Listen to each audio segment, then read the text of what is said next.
എല്ലാ കൂട്ടുകാർക്കും എൻ്റെ ഹൃദയം നിറഞ്ഞ ഓണാശംസകൾ.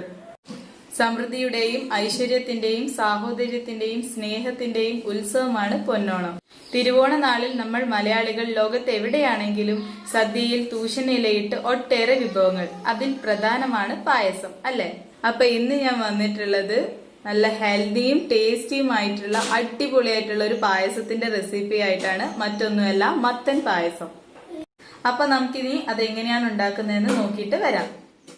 അപ്പം ഞാൻ ഈ മത്തൻ പായസം ഉണ്ടാക്കാനായിട്ട് വലിയൊരു മത്തനാണ് ഇവിടെ എടുത്തിട്ടുള്ളത്. അപ്പം നല്ല പഴുത്ത മത്തൻ വേണം നമ്മൾ മത്തൻ പായസം ഉണ്ടാക്കാനായിട്ട് എടുക്കേണ്ടത്.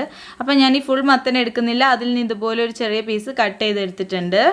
അത് നന്നായിട്ട് കുരുവൊക്കെ പോക്കി തൊലിയൊക്കെ കളഞ്ഞ് നല്ല വൃത്തിയായിട്ട് കഴുകി വെച്ചിട്ടുള്ളതാണിത്. ഇനി ഇത് നമ്മൾ നല്ല ചതുര കഷ്ണങ്ങളായിട്ടൊന്ന് കട്ട് ചെയ്തെടുക്കണം. നല്ല പഴുത്ത മത്തൻ വേണം നമ്മൾ മത്തൻ പായസം ഉണ്ടാക്കാനായിട്ട് എടുക്കേണ്ടത്.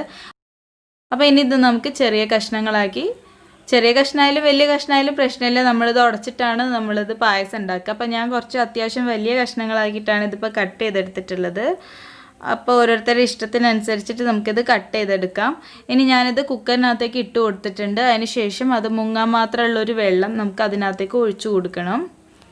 എന്നിട്ടൊരു 3 വിസിൽ വരുന്നത് വരെ നമുക്കിത് നന്നായിട്ടൊന്ന് കുക്ക് ചെയ്തെടുക്കണം. നന്നായിട്ട് വെന്ത് ഉടച്ചെടുക്കാനുള്ളതാണ്. അപ്പോൾ ഒരു 1-2 വിസിൽ വരുമ്പോഴത്തേക്ക് നന്നായിട്ട് വെന്തോളും. കണ്ടില്ലേ, നമ്മൾ മത്തനൊക്കെ നന്നായിട്ട് വെന്ത് കിട്ടിയിട്ടുണ്ട്. 3 വിസിലുകൊണ്ട് ഇതാ നന്നായിട്ട് വെന്ത്. ഒരു സ്പൂൺ വെച്ച് നമുക്കിങ്ങനെ ഉടച്ചു കൊടുത്താൽ തന്നെ മതി. ജസ്റ്റ് ഇങ്ങനെ ഉടച്ചു കൊടുക്കാനേ ഉള്ളൂ. മിക്സിയിലൊന്നും ഇട്ട് കറക്കി എടുക്കേണ്ട ഒരു കാര്യവും വരുന്നില്ല. അപ്പോൾ മത്തനകത്തുള്ള കുറച്ച് വെള്ളമൊക്കെ ഉണ്ടായിരുന്നു, അതൊക്കെ മാറ്റിയിട്ടാണ് ഞാനിപ്പോൾ അതെടുത്ത് പാത്രത്തിലേക്ക് വെച്ച് ഉടച്ചെടുത്തിട്ടുള്ളത്. ഞാനിപ്പോൾ ഒരു പാൻ അടുപ്പത്ത് വെച്ച് കൊടുത്തിട്ടുണ്ട്. അതിനകത്തേക്ക് ആവശ്യത്തിന് നെയ്യ് ഒഴിച്ചു കൊടുക്കുക. ഒരു ടേബിൾ സ്പൂണോളം നെയ്യാണ് ഞാനിപ്പോൾ ഒഴിച്ചു കൊടുത്തിട്ടുള്ളത്. അത് നന്നായിട്ടൊന്ന് മെൽറ്റ് ആയതിന് ശേഷം നമുക്ക് അണ്ടിപ്പരിപ്പ് ചേർത്ത് കൊടുക്കണം.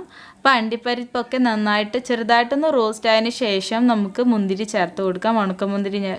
ഇനി ഇത് രണ്ടും നമുക്കൊന്ന് റോസ്റ്റ് ചെയ്തിട്ട് ഒരു പാത്രത്തിനകത്തേക്ക് മാറ്റി വയ്ക്കണം. ഇപ്പം ഞാനിത് അണ്ടിപ്പരിപ്പ് മുന്തിരിയൊക്കെ നന്നായിട്ട് റോസ്റ്റായിട്ട് വന്നിട്ടുണ്ട്. ഇനി നമ്മളൊന്ന് ശർക്കരപ്പാനി തയ്യാറാക്കി എടുക്കാൻ പോവുകയാണ്. അതിന് വേണ്ടി ഞാൻ 3 ശർക്കരയാണ് എടുത്തിട്ടുള്ളത്. അത് കുറച്ച് വെള്ളവും വെച്ച് കൊടുത്തതിന് ശേഷം നന്നായിട്ടൊന്ന് തിളപ്പിച്ചെടുക്കുകയാണ്.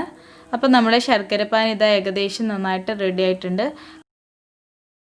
അണ്ടിപ്പരിപ്പും മുന്തിരിയും വറുത്ത് കോരി ആ സെയിം പാത്രത്തിനകത്തേക്ക്, ആ നെയ്യിനകത്തേക്ക് തന്നെയാണ് ഞാനിപ്പോൾ ഈ മത്തൻ്റെ മിക്സ് ചേർത്ത് കൊടുക്കുന്നത്. ഇനി ഇത് നമ്മളൊന്ന് വഴറ്റിയെടുക്കണം.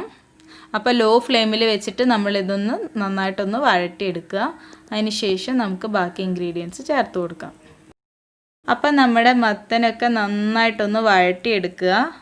അപ്പോൾ അതിനുള്ള വാട്ടർ കണ്ടൻ്റ് ഒക്കെ പോകുന്ന രീതിയിൽ നന്നായിട്ടൊന്ന് വഴറ്റിയെടുത്തതിന് ശേഷം നമ്മളിതിപ്പോൾ തേങ്ങാപ്പാൽ ചേർത്തിട്ടാണ് നമ്മൾ ഈ ഒരു പായസം തയ്യാറാക്കാൻ പോണത്. ഞാനിപ്പോൾ ഇതിനകത്തേക്ക് സെപ്പറേറ്റ് ആയിട്ട് 1, 2, 3 അങ്ങനെയൊന്നും അല്ല ഞാനിപ്പോൾ തേങ്ങാപ്പാൽ ചേർക്കാൻ പോണത്. ഒന്നിച്ച് ഒരു തേങ്ങയുടെ പാൽ മൊത്തമായിട്ട് ഇപ്പോൾ ഇതിനകത്തേക്ക് ഞാൻ ഒഴിച്ചു കൊടുക്കുകയാണ്. അപ്പോൾ 1ഉം 2ഉം പാൽ ഞാനിപ്പോൾ ഇതിനകത്തേക്ക് ഒഴിച്ചു കൊടുത്തിട്ടുണ്ട്, നല്ല കട്ടിയുള്ള തേങ്ങാപ്പാൽ. എന്നിട്ട് നന്നായിട്ടൊന്ന് ഇളക്കി കൊടുത്തിട്ടുണ്ട്. ഇപ്പോൾ നമ്മുടെ പായസമൊക്കെ നന്നായിട്ട് തിളച്ച് വന്നിട്ടുണ്ട്. നന്നായിട്ട് തിളച്ച് ആ തേങ്ങാപ്പാലൊക്കെ ഒന്ന് കുക്കായി വന്നതിന് ശേഷം നമുക്ക് ശർക്കര പാനിയും കൂടി ചേർത്ത് കൊടുക്കണം. എന്നിട്ടൊന്ന് ജസ്റ്റ് ഒന്ന് നന്നായിട്ട് ഇളക്കി മിക്സ് ചെയ്തിട്ട് നന്നായിട്ടൊന്ന് തിളപ്പിച്ചെടുക്കണം. ഇതിപ്പോൾ അധികം ലൂസായിട്ടൊന്നുമില്ല, നമ്മളെ മത്തൻ നല്ല തിക്കായിട്ടാണ് ഈ പായസം ഇരിക്കുന്നത്. അതുകൊണ്ട് ഒരുപാട് നേരം നമുക്കിതിൻ്റെ കുക്കിംഗ് ടൈം ഒന്നും വരുന്നില്ല. ഇനി ഞാനിപ്പോൾ ചേർത്തിട്ടുള്ളത് ഒരു 3 ഏലക്കായ നന്നായിട്ട് ക്രഷ് ചെയ്ത് ഇതിനകത്തേക്ക് ഇട്ട് കൊടുത്തിട്ടുള്ളതാണിത്. ഇതിപ്പോൾ ഒരു 1/4 ടീസ്പൂണോളം ചുക്കുപൊടിയാണ് ഞാനിപ്പോൾ ചേർത്ത് കൊടുക്കുന്നത്. ഇത് ഓപ്ഷണലാണ്, നിങ്ങൾക്ക് ഇഷ്ടമുണ്ടെങ്കിൽ മാത്രം ചേർത്താൽ മതി. നമ്മൾ ഏലക്കായും ചുക്കുപൊടിയും കൂടി ചേർക്കുമ്പോൾ നമ്മുടെ പായസത്തിന് നല്ലൊരു ഫ്ലേവറും നല്ലൊരു ടേസ്റ്റൊക്കെ കിട്ടും. ഇപ്പോൾ അണ്ടിപ്പരിപ്പും മുന്തിരിയൊക്കെ ചേർത്തിട്ട് ഞാനിപ്പോൾ അത് നന്നായിട്ടൊന്ന് ഗാർണിഷ് ചെയ്തിട്ടുണ്ട്.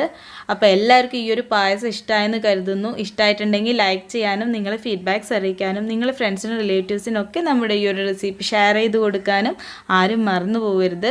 അപ്പോൾ ഇതിലും നല്ല മറ്റൊരു വീഡിയോയിലൂടെ കാണുന്നത് വരെ see you. Thanks for watching.